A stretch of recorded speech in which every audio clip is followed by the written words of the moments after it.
Bonsoir mesdames, bonsoir messieurs, ravi de vous retrouver une fois de plus dans cette édition. On parle de la population des localités de Komanda et c'est des entités de Walese, Vonkoutou, le long de la route nationale numéro 4 qui peuvent désormais vaquer librement à leurs occupations et être assurées par les déploiements des éléments des FARDC en temps de sécuriser davantage cette population très souvent en proie à l'activité des ADF Nalou. Ainsi l'a déclaré le gouverneur militaire de la province des Littori, Luboya Kashamajoni. Nous avons ici les commentaires de Bérénice Balenga.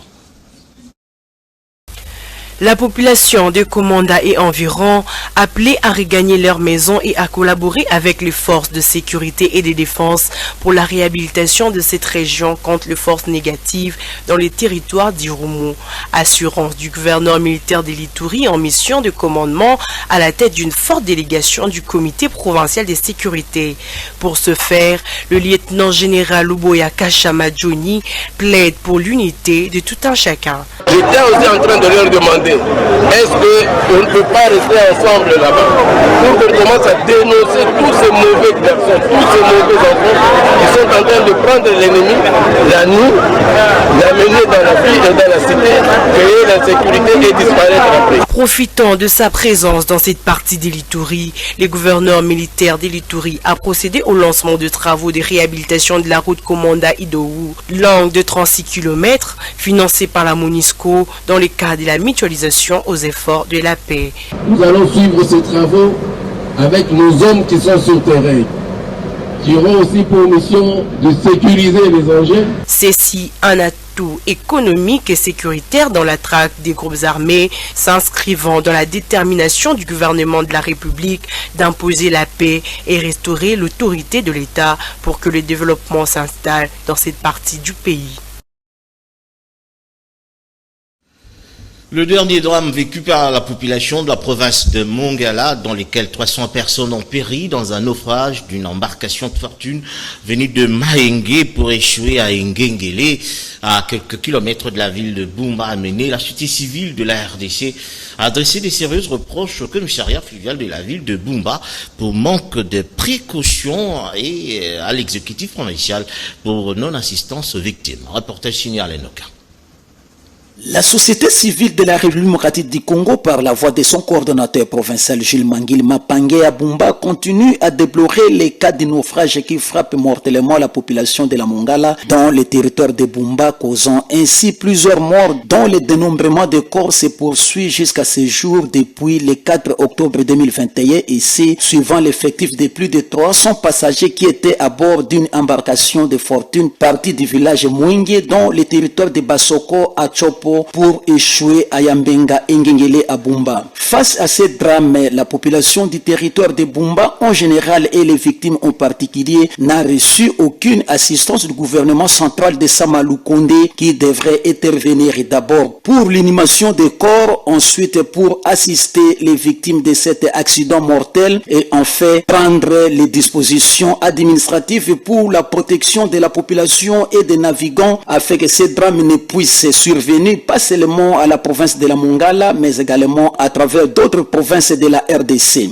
Concernant les responsabilités, la société civile charge le commissaire fluvial de la police de Bumba en la personne de Moussa qui n'a pas su prendre ses responsabilités en amont du fait qu'il n'a autorisé que des exploitants fluviaux à Bumba face à une grande demande qui devrait être prise également en charge par d'autres exploitants qui disposent des engins de navigation. L'embarcation a chaviré pour la simple raison qu'il y a eu surchargement. Le nombre de morts est très élevé. Ils ne sont pas au nombre de 50, une cinquantaine comme le déclare la province de la Mongala. Non. Si les survivants sont moins de 100, le reste, ils sont dans quel monde? Et on a continué à ramasser des corps depuis le lundi, la nuit, mardi, mercredi, jeudi, vendredi. La cause première de toutes les morts que nous venons d'enregistrer, c'est notre commissariat fluvial. Parce que c'est lui qui a décidé, son propre chef, que pour le marché de 2000 ans, il ne faudra que 2 armateurs puissent y aller. Nous revenons pour demander au gouvernement national de s'y impliquer. L'assistance humanitaire s'avère aussi indispensable. Elle sera en cheval entre la province de la Mongala et celle de la Chopo. Le gouvernement provincial de la Mongala, à son niveau, n'a pas été à la hauteur pour son assistance. Il a, selon certaines sources, apporté seulement 3 500 000 francs congolais, une équivalence de 1 750 $ américains, pendant que la province dispose des ressources pour s'occuper de la population face à certaines éventualités, dont celle du présent naufrage. Le président de la République, Félix-Antoine Tshilombo Tshisekedi, a accordé à 48 heures une série d'audiences à d'importantes personnalités locales des Émirats Arabes Unis, regroupées au sein du Fonds souverain des Émirats Arabes Unis.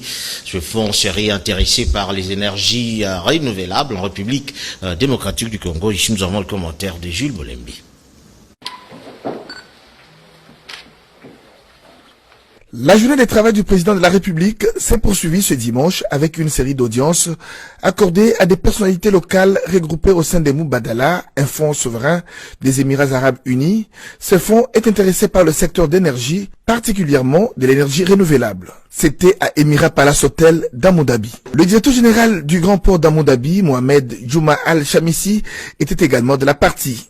Chérubin Okende, vice-premier ministre des Transports, dont c'est le secteur retrace ici la quintessence des échanges avec le président de la République. Le secteur des transports, voies de communication et de désenclavement est le secteur vital, le secteur moteur du développement du pays. Si nous n'investissons pas dans les transports, moyens de communication, ça serait illusoire de penser que nous pourrons un jour prétendre développer notre pays. Donc c'est un secteur très vital et aujourd'hui, avec la ligne de conduite tracée par son Excellence Monsieur le Président de la République, chef de l'État, concernant les partenariats publics-privés, nous avons donc intérêt à faire voir toutes les opportunités qu'offre notre pays afin que ces partenaires viennent chez nous investir. Nul n'ignore que les Émirats Arabes Unis sont très reconnus mondialement, forts dans le secteur des hydrocarbures. La fédération tire chaque année de ses ressources en pétrole et en gaz 14,15 milliards de dollars. Didier Boudjimbou, ministre des hydrocarbures, parle ici du rapprochement de ce ministère avec les Émirats. Il y a des contacts avec les Émirats arabes. Donc, par rapport à tout ce qu'il y a comme opportunité dans mon secteur, les hydrocarbures, nous connaissons tous l'expérience qu'ils ont. Donc c'est dans ce sens-là. Et il y a plusieurs autres ministres, mais chacun dans son secteur, on accompagne le chef de l'État, il y aura peut-être des protocoles d'accord qui sont signés, c'est dans ce sens-là. Madame Antoinette Sambaka Lambaï, ministre des Mines, qui a séjourné à Dubaï pour un forum sur les mines, salue les efforts du chef de l'État pour l'investissement au Congo démocratique. Bon, moi j'étais déjà là la semaine passée sur invitation du ministre de l'Énergie qui a les infrastructures et les mines dans ses attributions. Nous avons aussi été reçus par le ministre de la Justice qui s'occupe des investissements ici en Émirats Arabes Unis. Tous ces contacts aux Émirats Arabes Unis s'inscrivent dans le cadre de la création d'un partenariat gagnant-gagnant entre les deux pays. On retourne à Kinshasa pour parler du caucus des élus nationaux de la Chopo qui a échangé avec la vice-premier ministre et ministre de l'Environnement Eve Bazaïba Massoudi au sujet de la pollution des rivières dans leur province ainsi que de l'exploitation illicite dont fait l'objet le forêt de cette province par des tierces. Nous avons vu un bâtard Prince Yambouyi dans ce reportage. Une délégation des députés nationaux, membres du caucus des élus de la Chopo, est venue solliciter l'implication de la vice-premier ministre, ministre en charge de l'environnement, Eve Bazaïba Massoudi, dans la gestion du parc de Lomami, dont 70% des terres se trouvent dans la province de la Chopo, ainsi que la question de la pollution des rivières par les étrangers qui les exploitent illégalement. Nous sommes venus la voir pour parler avec elle sur les questions de ce secteur de l'environnement et ce qui touche à la province de la Chopo. Il y a des questions en rapport avec le parc de la Lomami et pourtant la province de la Chopo ne bénéficie pas des effets de ces parcs-là. Il y a aussi des questions en rapport avec la pollution de nos rivières qui utilisent des dragues robots dont on ne sait même pas les contenus de ceux qui sont en train de puiser dans nos eaux et ça entraîne une pollution de nos rivières, ce qui va créer des problèmes à nos populations. Il y a aussi le problème de conservation des forêts. Il y a des sociétés qui se créent et qui viennent protéger nos forêts. Comme si nous-mêmes, nous ne sommes pas en mesure de protéger nos forêts. Ça fait des siècles et des siècles que nous vivons là-bas et ces forêts sont toujours conservées. Mais ces gens, ils vont prendre des crédits carbone à l'étranger, ils bouffent cet argent et ils viennent semblant de dire qu'ils protègent la forêt. Comment ils peuvent protéger la forêt plus que la population elle-même qui vit de cette forêt-là? Et voilà autant de questions que nous avons soulevées avec Madame la vice-ministre, la vice-première ministre. Le chef de la délégation des députés de la Tchopo promet de continuer sur cette lancée pour que les forêts et autres ressources naturelles soient protégées dans la province de la Tchopo. Toutes nos excuses donc pour cette avarie technique, c'est après une coupure électrique ici au studio. On poursuit donc cette édition pour parler éducation, disons, après une longue période d'attente. Il faut dire que le résultat des examens d'État édition 2021 pour la ville de Kinshasa vient d'être donc publié ce mardi 12 octobre. Ce résultat ne concerne que le district de la Tchangou et de Moramba. Si nous avons un reportage signé Sylvie Ndaya Saboué.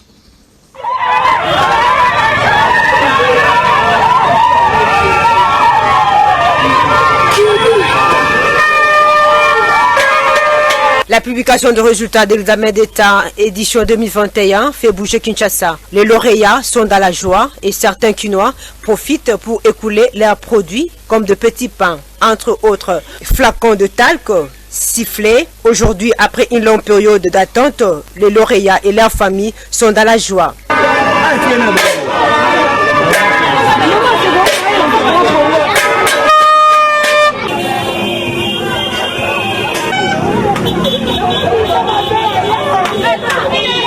Coups de sifflet, cris de joie, danse et réjouissance populaire étaient au rendez-vous. La joie était à son comble sur le rue célèbre quartier Matongé, précisément dans la commune de Kalamou. Dans les établissements d'enseignement supérieur et universitaire de la République démocratique du Congo, il faut dire que le moment actuel sont consacrés à des défenses de mémoire et travaux de fin de cycle. Il faut parler de l'IEC Kinshasa, où tout serait réglementé d'après le chef de travaux, Gisèle Lumbu Kabeya. Il faut dire que le chef du département de marketing du graduat jour pour éviter le papillonnement et l'inefficacité, il faut dire la répartition est donc bien équilibrée. Aucun enseignant ne peut assurer à lui-même, il faut dire, la direction de plus de 30 TFC et mémoire, image, commentaire. À l'Institut supérieur des commerces de Kinshasa, toutes les dispositions pratiques ont été arrêtées pour la répartition équitable et limitée des travaux de fin de cycle et mémoire à diriger au cours d'une année académique. Si je dois prendre l'exemple de l'Institut supérieur des commerces, où je suis chef de département marketing, nous avons à notre section un chef de section adjoint chargé de la recherche. Et là, c'est lui qui réglemente même les nombres de travaux à allouer à chaque enseignant. Et pendant les défenses, un enfant ne peut pas se taper cette luxure d'aller dans un autre jury que le jury lui a alloué par la section. Donc c'est très bien orienté et réglementé. Pour éviter les papillonnements et l'inefficacité, aucun enseignant, directeur des mémoires, ne peut dépasser une trentaine de travaux scientifiques. Ces affirmations sont de Madame Gisèle Lumbu Kabeya, chef du département marketing, graduat, vacation jour à l'IEC Kinshasa. C'est trop dangereux, d'abord. Très dangereux parce que un enseignant ne peut pas diriger, par exemple, sans travaux. Ça sera du copier-coller. À l'intérieur, les fonds sera vraiment nul. Et sur le plan même sanitaire de l'enseignant, c'est très dangereux parce que est-ce qu'il aura le temps de décortiquer les imperfections se trouvant dans les différents travaux? Je ne pense pas. La chef des travaux, autorité des canals, a déploré les antivaleurs qui gangrènent certains instituts supérieurs et universités, car un enseignant peut se taper la part du lion en assurant lui seul la direction de plus de 200 travaux. Le professeur Jean-Marie Kilumbi, un malvoyant de son état, a publié son premier livre intitulé Lingala classique, dans le souci de corriger des fautes de ses prédécesseurs écrivains qui ont rédigé des livres en lingala en laissant plusieurs coquilles. Il faut dire qu'il espère une longue carrière qui doit être soutenue également par plusieurs autres personnalités. Images et commentaires. Bon, à l'école, c'est biaisé, c'est composé de plusieurs erreurs. Donc, avec mon livre ici, j'ai essayé de corriger le lingala. Je prends un exemple. À l'école, on nous apprend à écrire Nalali en un seul mot. Mais ici, dans mon livre, je sépare les pronoms personnels et les verbes. Donc, Na, c'est le pronom personnel. Lali, c'est le verbe. Voilà la différence. Et partout à lingala, on écrit en bloc. Nazola, par exemple, en bloc. Ça, c'est une pourriture. Ce n'est pas bien. Donc, ce n'est pas une langue à enseigner à l'école. Il faut qu'on fasse d'abord ce livre ici, pour comprendre justement l'utilité de ces livres de 20 pages seulement. Il y a la parité dans ces livres, il y a la parité entre l'homme et la femme. Donc ici à lingala, on dit A pour l'homme et A pour la femme. Je n'ai pas changé, j'ai gardé même les AA. Mais pour déterminer les A masculins et les A féminins, il suffit seulement de mettre la lettre E en fin du verbe conjugué. Et là, ça devient elle au lieu de il. Il suffit seulement de mettre E à la fin. Partout, j'utilise la lettre E pour indiquer que ça, c'est féminin et là, c'est pluriel. Mais il serait important de lire les livres.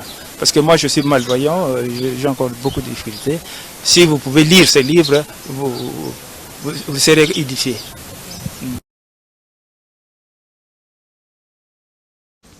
L'honorable Daniel Safou s'emploie à œuvrer pour la célébrité dans sa circonscription électorale. Nous sommes bel et bien dans la commune de Matete où plusieurs activités entrant dans le cadre de son mandat sont en train de s'opérer et notamment plusieurs personnes le soutiennent dans cette vision. Images et commentaires.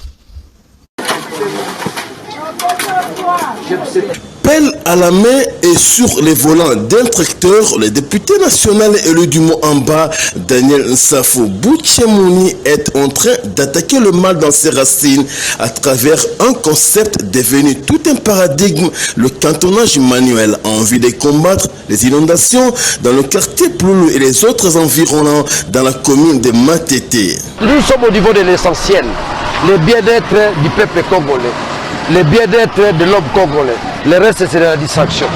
Vous avez remarqué, ce sont des quartiers qui sont victimes d'inondations. Pendant cette période, déjà, nous nous disons, au lieu que nous puissions flairer les morts, on s'arrange, n'est-ce pas, à maîtriser l'eau. Là où, n'est-ce pas, la canalisation était bouchée, nous sommes en train de travailler là-dessus, permettre à ce que s'il y a pluie, qu'il y ait une canalisation d'eau. Je ne cesserai jamais de le dire. Les zones qui cessent se déversent à Matete. S'il n'y a pas de canalisation, Matete va disparaître, qui cesse aussi va disparaître. Donc c'est un appel aux autorités, au gouverneur de la ville, au Premier ministre, au président de la République. Je crois que ce que nous venons de faire, tant soit fait, les gens du quartier vont se retrouver au lendemain, n'est-ce pas, de pluie. Cette action de Daniel Safou Bouchemouni, qui est à sa 7e phase avec résultat probant, est loin de s'arrêter, car la population de Matete y trouve pleine satisfaction. Kanivoyo Mindondoro, surtout kuna côté à Bomakona, wande sika penye ka salite makashi. Potika biso te pa mwana na ngai, ozali mwana na ngai mo potika biso te. Awa shika mana mai. Mais to sali mo abrik moke to sali bona bomakashi. Pourquoi sali boyo? Propriété côté. Curer et évacuer est un mode opératoire efficace initié par l'élu du Mont-en-Bas qui, selon ses électeurs, redonne toute la noblesse au célèbre concept le Salongo. Un accident de circulation s'est produit donc ce mardi dans la commune de la Gombe, dans la ville de Kinshasa. Un motocycliste a écrasé un passager. La victime a eu donc la vie sauve grâce à l'intervention de plusieurs autres personnes. Images et commentaires. Nous sommes dans la commune de la Gombe, non loin de l'hôtel de ville de Kinshasa, où un motocycliste communément appelé le Wewa a terminé sa course sur un paisible citoyen alors qu'il se rendait à l'arrêt de bus. Les témoins de cet événement expliquent. Commencez par identifier les motocyclistes. Commencez par les identifier.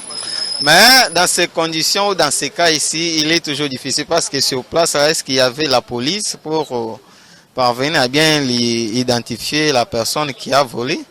Mais il suffit seulement d'interdire, surtout les motos sur les macadams. Même au centre-ville comme ça, interdire le passage des motos, c'est important. Cet homme âgé de 45 ans d'âge, percuté par un motocycliste assis par terre, téléphone volé par le conducteur de moto, il explique sa situation. Donc il faut une solution pour les gens, parce qu'ils se promènent, ils ne se contrôlent pas. À quelques mètres, il y avait des roulages parce que je ne savais pas comment est-ce que il m'a commis. Moi, je ne suis pas client. Et il m'a vu aussi. Il a dérobé même l'appareil que j'avais. Et je n'étais pas même en communication. Donc, je ne sais pas comment est-ce que je peux dire aux autorités. Et il me faut une décision, en tout cas, donc faire. Le jeune homme n'a pas été transporté à l'hôpital. Avec ses blessures, il ne sait à quel sens se vouer. Voilà, c'est par ici que maintenant un terme à cette édition. Merci à vous de nous avoir suivis. Toutes nos excuses pour cette impondérabilité. À Dieu voulant, on se retrouve les dimanches pour le compte du grand magazine des dimanches. Merci à toute l'équipe pilotée par Mike Kamwaka, Freddy Takidi, Kuparbola, Sulemboyo, Tony Binda, Jean-Pierre Jonji. Et bonne suite de programme sur Canal Kin.